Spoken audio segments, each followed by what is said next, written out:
priesthood. Reverend Monsignor Walter Rossi, our rector. Vito Bonanno, our church director. Reverend Fathers, Reverend Deacons, religious sisters, consecrated persons.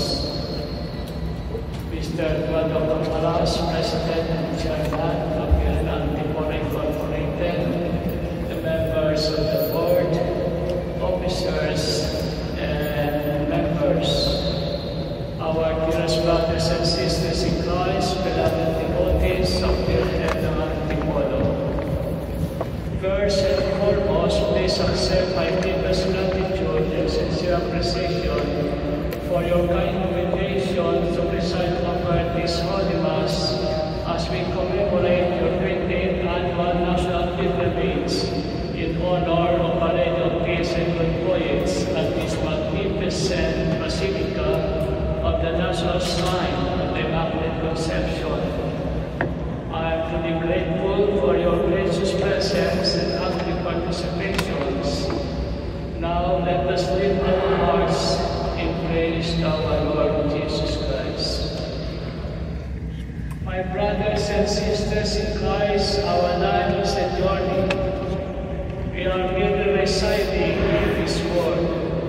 We are only passing through. We have our destination. You and I have something we wish to reach, obtain, and or achieve. This is not our final stop.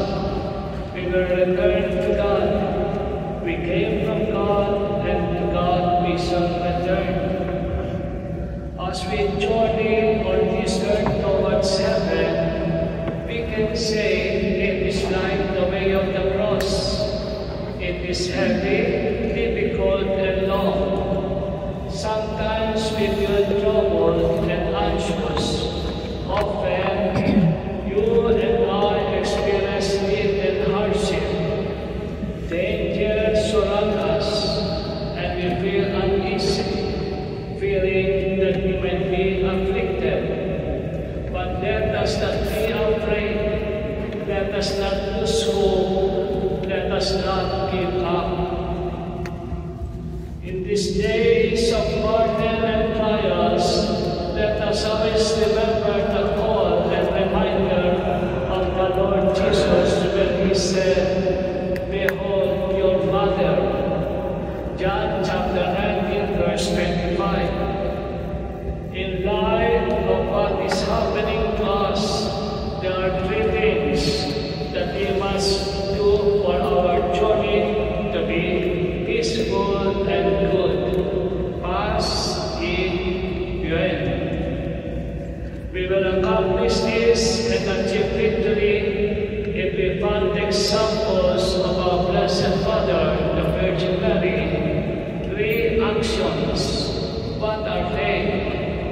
First, call, run, stay. Call, run, stay. My brothers and sisters in Christ, first, call. Like a child who upon waking up realizing that his mother is not beside him, he immediately calls out and searches for her. When a child gets hurt, stumbles, or is wounded, the first word he utters is, "Mommy, Mama." Isn't it true that when we arrive home, the first thing that you do is ask, "Where is Mommy? Where is Mama?" In times of hardship, whether due to religious forces or personal struggles, we should call upon our Blessed Mother, who reassures us, and that I hear, "I am your mother. No estoy yo aquí, que soy tu madre." In the storms and heavy rains we experience, let us call upon the Lord God. He is the one we should turn to first. Let us pour out our burdens and troubles to Him. looking towards and calling upon God, let us go through our Blessed Mother Mary and Jesus per Maria to Jesus through Mary. Isn't it true that in our own experiences, whenever we call out or sing, a mother immediately responds? She is quickly by our side in our presence. She acts, she gives us something we need. And when she is beside us, when she is near to us, isn't it our mind put at ease? Fear vanishes and our hearts are comforted.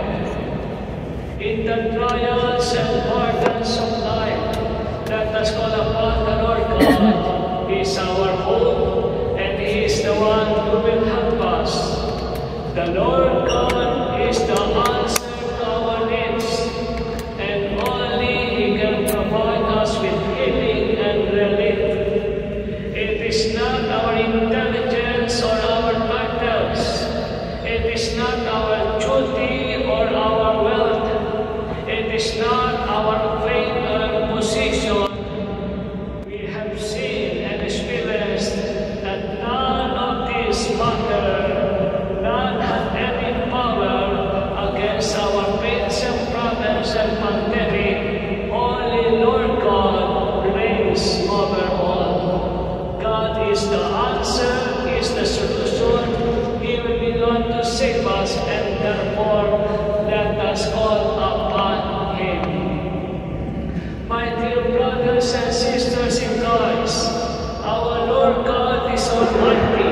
He can do all things, and only He can grant us healing, give us the ability to discover remedies, and make all solutions effective and possible. Therefore, let us call upon and trust in the Lord God. Let us draw near to Him and pour out our hearts before Him. As St. Paul reminds us in his letter to the Romans, whoever will call on the name of the Lord will be saved. Romans chapter 10, verse 13. In times of trouble and illness, my brothers and sisters in Christ, who have you sought first? Whom you have called upon and chosen? Our Lord Jesus clearly tells us, whatever you ask in my name, that I will do, so that the Father may be glorified in the Son.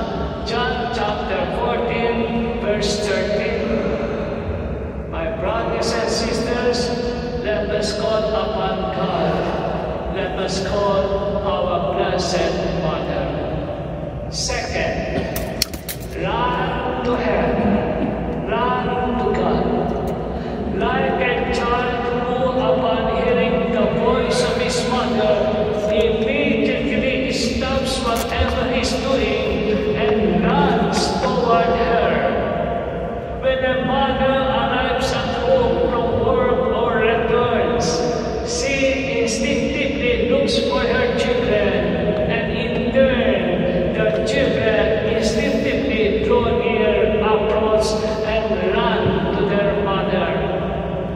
When children are afraid, they call out to their mothers and run to them. When they struggle with tasks or lessons, they run to their mothers for help. In our present state of danger and anxiety, let us run to our Mother, the Blessed Virgin Mary. She is always waiting for us. Her hands are open to guide us. Her arms extended to welcome and embrace us. Our beloved Mother Mary went to her cousin Elizabeth to console and assist her during her pregnancy and the imminent birth of John the Baptist. Luke chapter 1, verse 39 and following. And today's gospel, she was present at the wedding in Cana, Galilee, to help and save the newly wedded couple from great embarrassment when the wine ran out. John chapter 2, 1 and following. Let us call upon our beloved Mother, and she will answer and comfort us. Like children, let us run to the embrace of our beloved Mother, the Virgin Mary, who will receive us and lead us to her Son Jesus. Her only reminder for us is this: do whatever He tells you, pointing to Jesus. John chapter 2, verse 5. Do whatever He tells you. In hardship that we face and the illness that surround us, let us remember that she directs us to the Lord God, and let us call upon Him and run to Him. He is our hope. He is the one who will help us, and God will give us healing, for God is our true healer. It is not our power or position, it is not our wealth or beauty, nor it is not our intelligence or fame. All this will fade, wither, and come to an end. The Lord God remains, endures, and is eternal. He is the one who will heal us. He is the one who will save us. And that is why we must call upon Him. Let us run to Him, draw near to Him, and stay with Him. And that is the last third point: stay close to God.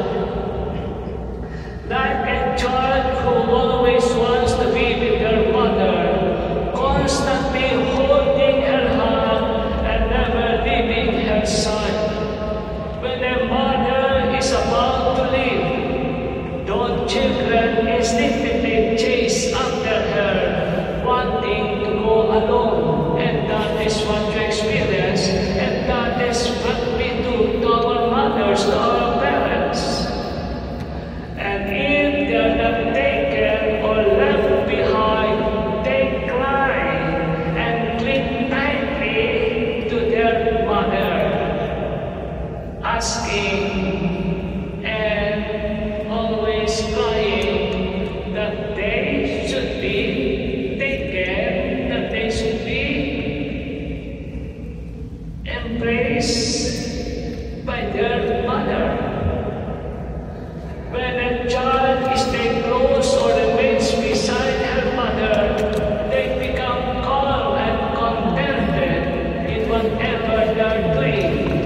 Their heart and mind are completely at peace. With everything happening around us, we long for peace and order. We wish to be free from fear and anxiety.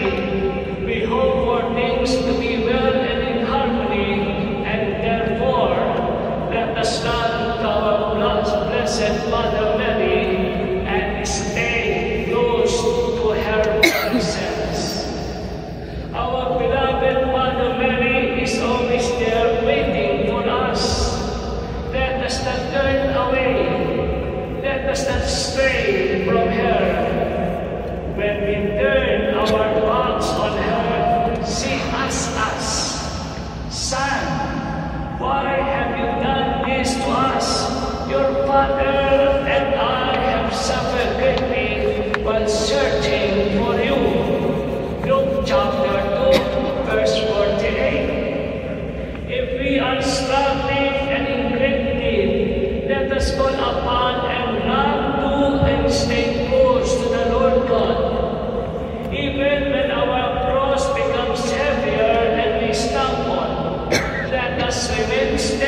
speak with. And today we are reminded your mother and brothers are outside, wanted to speak with you. Matthew chapter 12 verse 47.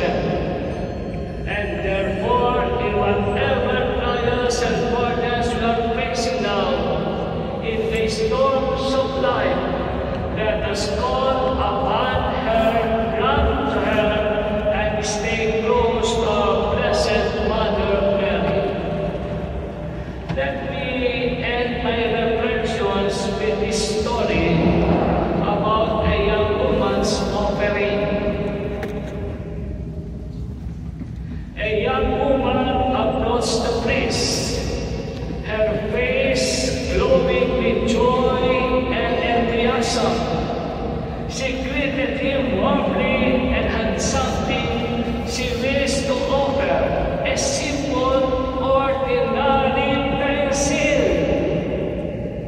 With excitement, she shared the news that she had passed the board exam to become a nurse.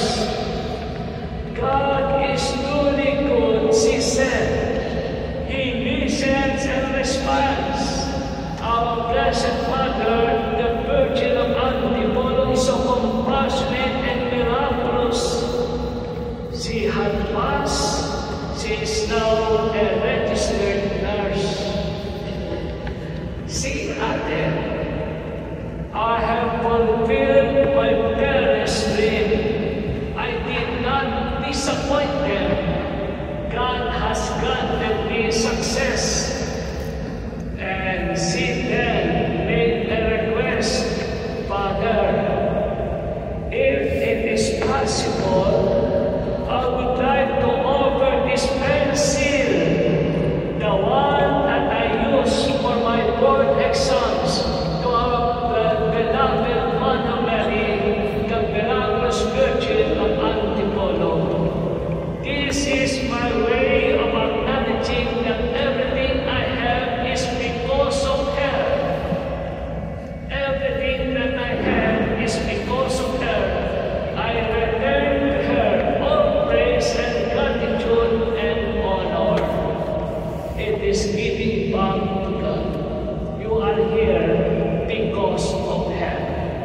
You have been blessed because of her. You have been answered with your prayer request because of her.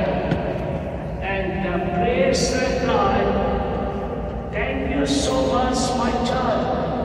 I will place it at her feet as a reminder that our prayers are never in vain, and as an inspiration to others to always draw near to God, trust in Him, and pray. My dear brothers and sisters in Christ, in the light of what is happening to us, there are three things we must do for our journey to be peaceful and good. Past, in, when. We will receive miracles, and miracles will happen if we will follow the example of the Blessed Mother, ang Virgen ng Antipolo, and that is, call to her, run to her, and stay with her. Call, run, stay.